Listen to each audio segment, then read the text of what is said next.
It was at this moment that he knew. He f***ed up.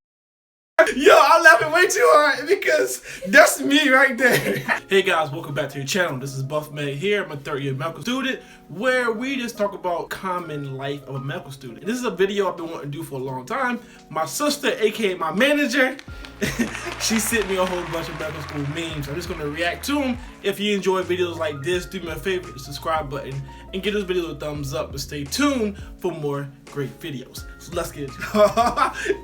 It says, "Doctor, your dad's not with us anymore. Me, D. Doctor, he's at a different hospital. Me okay? Dead though."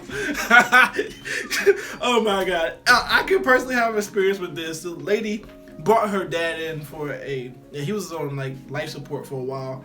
She came back to the hospital and it was like, "Your dad's discharged." And they were like, she was like, "Oh, where?" They was like, "Oh, he's dead." It's not funny. It's not funny, but this is so relatable. It's so relatable. Sometimes communication in hospitals can be quite poor. Doctor, you need to take one of these pills for the rest of your life. That's not too bad. Take a pill the rest of your day. You know, the rest of your life is not bad, like vitamins. But there's only 3 pills, doctor. Doctor, exactly. Oh my god. So this is a horrible way to deliver bad news. If you guys know the Spikes protocol, SPIKES, that's the way we deliver bad news. Read up on it, but the way this doctor is doing it is so messed up. Oh, upon the medical school, let me. Yo, if you guys haven't seen this "Let Me In" video, watch it right here. Let me in. This guy, let me in. And the second week of med school, let me out. So relatable. Coming to med school, we do our applications, we doing all the research, all the volunteer work, and once you get in med school, you completely dread being in med school. At least the first 2 years of med school is quite tough. The third and fourth year, it gets better because you're doing more clinical aspects, but this meme is so relatable. Next meme, when you feel guilty because your day is without opening the books. Oh my god.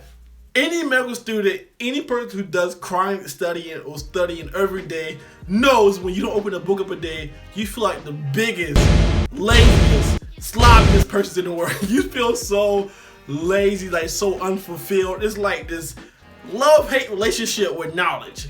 Like, you either studying all day, you regret it, or you don't study at all, and you feel like a blob. If you can relate, like the video.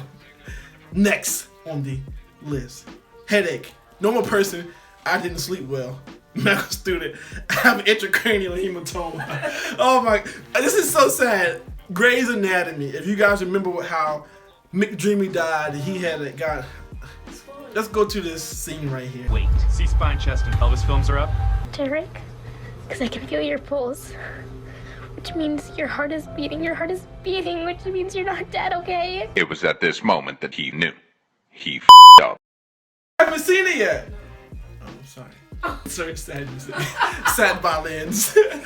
Yes, intracranial hematomas is one of the common types of hematomas. You have subdural hematomas, you have epidural hematomas, you have subpericardial hematomas, all the type of hematomas that come from different etiologies. As a med student, we self-diagnose ourselves with every single thing.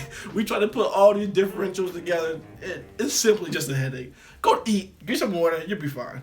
Moving on. She sent me good memes. When 2 residents are discussing some complicated case and a third-year student is waiting to answer today's attendance is submitted on paper. Oh no. Yo, I'm laughing way too hard because that's me right there. That's me. Like, the attendant in the fourth or third year resident are talking, and your time on the clock is just ticking, and you know it's time to go. So you want to ask them, do I submit their attendance? Or should I just wait till tomorrow? Because if you wait till tomorrow, they might say you weren't there. But then if you interrupt them, they gonna look like you a slacker. So just wait like a few minutes and find a first year or second year resident for your attendance out. That's too funny. Let's move on. Oh my god. Medical student, what my friends think I do, what my family thinks I do, what society thinks I do. Yes, your family thinks you know every single thing as a medical student.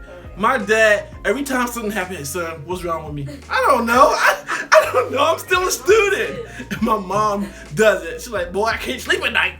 I'm like, what's wrong with me?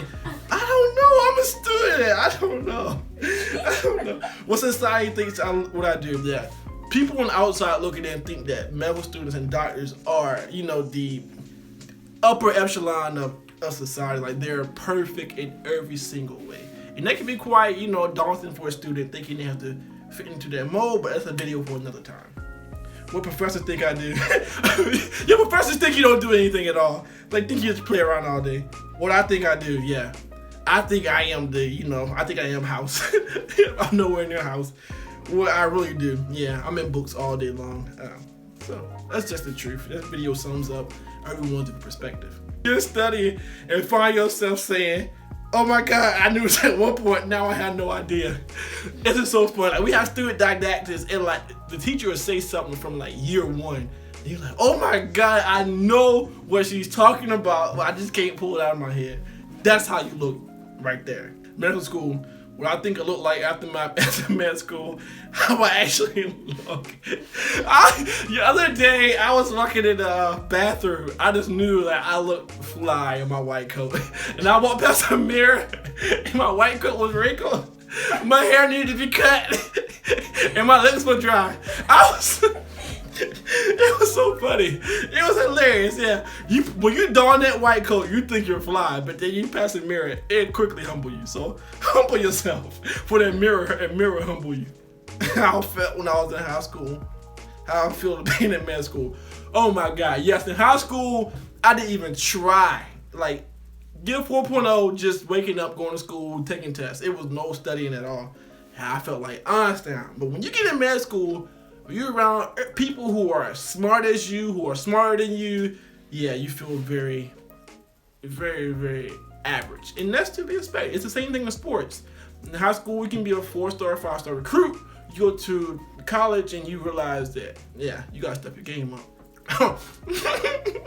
When your relatives ask about coronavirus, but you just learned what T-cell is last week.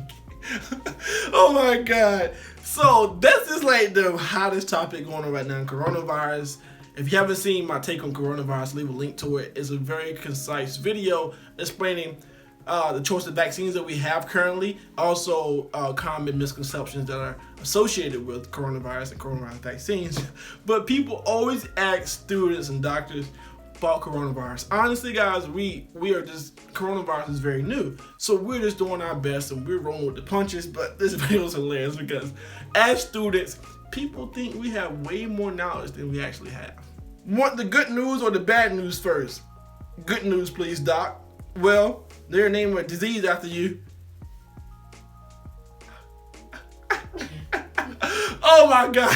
So if you guys know about discovery, anytime you discover something new and know if it's bad, they name it after the person that it was either discovered in or discovered by. So this lady probably has some type of rare disease and they're naming it after her. How senior, let's move on. How senior doctors listen to in medical students' history. Yes, you be given a full history, a full comprehensive history covering past medical history, past family history, social history, risk factor, and they were like, no, I don't want to hear about that. Just make it focus, and you're just like, okay. I feel like a failure. Me trying to solve other people's problems, knowing I'm, oh my God, I'm totally unqualified. Oh my God, this dude drew a freaking hand on her nub. That's me, like trying to improvise in the hospital, trying to solve someone's problem, knowing that I'm not qualified yet. Then people ask me stuff like, one of the biggest things as a medical student, everyone in the hospital who sees you with a white coat thinks you're a doctor. So one time this person came to me and was like, how did the surgery go? I was like, I'm sorry, I'm just a medical student. It was like, okay. They be speak to me. As soon as you tell them you're a student, you are at the bottom of the totem pole. Seriously, you're below everybody else. Like, no one respects you. Honestly, bottom of the food chain. They didn't even say, okay, they thought I was a doctor, I was up here. So I said medical student, she turned away. Didn't even say anything to me. I was so hurt. I'm not qualified. Complains about how hard medical school is. Plays video games for 5 hours a day. That's 100% me. Cause like third year and 4th year, because you have a lot more free time when you're not doing the Q banks or in clinic. I by myself playing Call of Duty a lot, mobile a lot, and I complain about, not having time to study. But that's my fault. But guys, those are some medical school memes. This is a very lighthearted video just to take your mind off this crazy world we're going through right now. And like I always tell you, be sure to follow the mandates and the precaution when it comes to coronavirus safety, because the quicker we eradicate this virus, the quicker we can go back to our normal lives. This is Buff Med, where we do medical school videos, give you insight and perspective from medical students around the world. Thank you for joining. We'll catch you next time.